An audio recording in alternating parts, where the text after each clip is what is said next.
तो हाय सांग मैंने आज थिला रविवार मु सकाळु सकाळु उठी जाइए एबे हेब समय 7टा मु उठिक देखिली जे बो भात डालमा ऑलरेडी बसई साराणी एपटे देखो भात हो डालमा भी बसी सारी।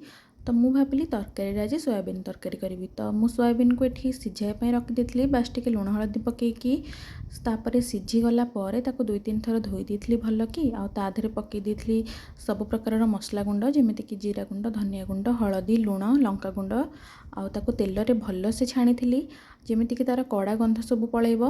तो तापर मु मसला रेटी तो बिना प्याज रसुण करी तो केवल अदा लंका चारुमगज काजू और टमाटो यूज करी।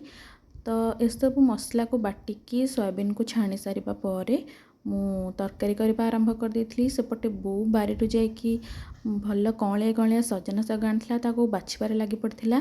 एपटे मोर तरकारी ऑलमोस्ट रेडी हबा उपरे आउ भात डालमा तो ऑलरेडी कंप्लीट हो जाइए बास खाली तरकारी आउ शाग बाकी थिला।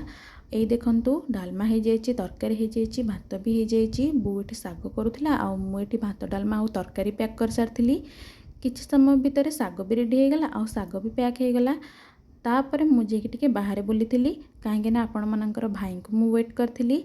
तापर किछि समय भितर आपण मानकर भाई आसिक पहुँची जाइए आउ मु तांको खाइबा बढ़ाई देथिली। तापर से ड्यूटी जाको बाहरी पड़थिले आउ मु गेट देकी घर को चली आसथिली।